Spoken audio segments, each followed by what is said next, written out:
जीवन साथी dot com पे प्रोफाइल पे हम अपने आईडी बनाए थे। तो वो जो है जीवन साथी डॉट कॉम पे वो प्रोफाइल एक्सेप्ट की थी मेरा। वो प्रियंका कुमारी नाम है उसका। अब तक जो है 6,80,000 रुपये हम ट्रांसफ़र कर चुके हैं। यहाँ लखनऊ आई थी, शॉपिंग वगैरह करने आई थी। तो यहाँ जो है 2 लाख का कम से कम शॉपिंग वगैरह की और 1 लाख रुपया हम नगद दे चुके हैं। सारे नंबर बंद आ रहे हैं। अगर आपकी शादी नहीं हुई है और आप मैट्रिमोनियल साइट के जरिए अपनी दुल्हन तलाश रहे हैं तो थोड़ा होशियार रहें, क्योंकि आजकल मैट्रिमोनियल साइट के जरिए फ्रॉड के मामले सामने आ रहे हैं। ऐसा ही एक मामला राजधानी लखनऊ के हजरतगंज क्षेत्र में देखने को मिला, जहां एक लुटेरी दुल्हन शादी से पहले होने वाले दूल्हे को लाखों रुपए का चूना लगाकर रफू चक्कर हो गई। मामला 16 दिसंबर का है, जब युवक की शादी होनी थी, लेकिन उससे पहले ही लड़की ने उसे लूट लिया और फरार हो गई। मनोज अग्रवाल नाम के युवक की मैट्रिमोनियल साइट जीवनसाथी.com पर एक लड़की से जान पहचान हुई, जिसके बाद बात शादी तक पहुंची थी। पर शादी के पहले ही लुटेरी दुल्हन ने अपने होने वाले दूल्हे मनोज को लाखों रुपए का चूना लगा दिया और हो गई रफू चक्कर। लुटेरी दुल्हन ने युवक से लाखों रुपए की ठगी की है और उसके बाद ही लुटेरी दुल्हन का और उसके परिजनों का नंबर बंद हो गया है। लखनऊ के रहने वाले मनोज अग्रवाल ने जीवन साथी मैट्रिमोनियल साइट पर अपनी प्रोफाइल बना कर रखी थी। 15 अगस्त को उस पर प्रियंका सिंह की रिक्वेस्ट आई।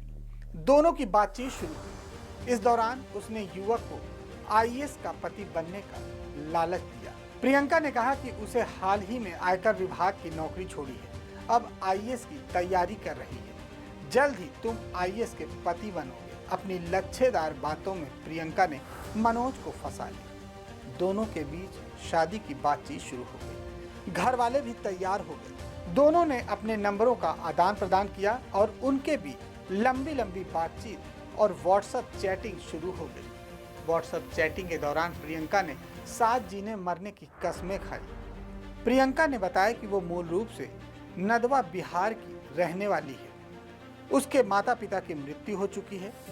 नदवा में उसकी करोड़ों की जमीन है, जिसकी वो अकेली वारिस है। इसके बाद प्रियंका ने अपनी मौसी से मनोज की मुलाकात कराई। 16 दिसंबर शादी की तारीख तय हो गई। शादी की तिथि तय होने के बाद प्रियंका ने कहा कि कहीं से उसे रुपए मिलना था, लेकिन नहीं मिल पाए, इसलिए मनोज से उसने रुपयों की मांग की। मनोज ने प्रियंका के खाते में पहले 6 लाख और फिर 4 लाख रुपए डाल दिए। रुपए खाते में पहुंचते ही प्रियंका और उसकी मौसी और अन्य लोगों के नंबर अचानक स्विच ऑफ हो गए। मनोज ने कई बार फोन मिलाया, लेकिन फोन नहीं मिला। इसके बाद मनोज प्रियंका को ढूंढने लगा, लेकिन प्रियंका का कोई अता पता नहीं लगा। इसके बाद मनोज ने तहरीर देकर हजरतगंज थाने में प्रियंका के खिलाफ मुकदमा दर्ज कराया। पुलिस अब इस पूरे मामले की जांच कर रही है। जीवन साथी डॉट कॉम पे प्रोफाइल पे हम अपने आईडी बनाए थे।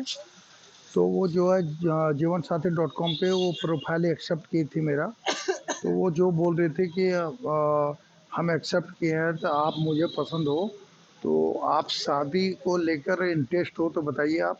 तो हम बोले कि हाँ, हमें शादी तो करनी है। तो वो वहीं से बातचीत करना शुरू कर दी 15 अगस्त से 2020 से। तो वो बोल रहे थे कि मेरे मम्मी पापा नहीं हैं, हम अनाथ टाइप के हैं, तो हमें मौसी रखी थी, तो हम पीएचडी कर रहे हैं, तो वो जो है आईएएस के भी तैयारी कर रहे हैं। तो एक बार आईएएस के इंटरव्यू निकाल लिए थे, तो जिसके कारण जो है मौसा का तबीयत ख़राब हो गया था, जिसके कारण हम जो है इंटरव्यू छोड़ दिए थे। और ये भी बता रहे थे कि इनकम टैक्स डिपार्टमेंट में हम डीएसपी रह चुके हैं, उसको रिजाइन कर दिए हैं। मेरा 25 लाख रुपया आने वाला है, तो वो जो है आप तब तक पढ़ाई में मेरे खर्चा कीजिए, तो आप जो भी एंगेजमेंट होगा तो आपको पैसे सारे लौटा दिया जाएगा। हैं, तो बात है कि कभी 20,000 लेती थी, कभी 30,000, कभी 50,000। प्रियंका कुमारी नाम है उसका। और सारे आईडी वगैरह जो भेजी थी बिहार का है, नवादा का, और वर्तमान पता है रांची में रहती थी। बोल रहे थे कि हम मौसी के यहाँ रह रहे हैं, तो रांची में रहती थी वो।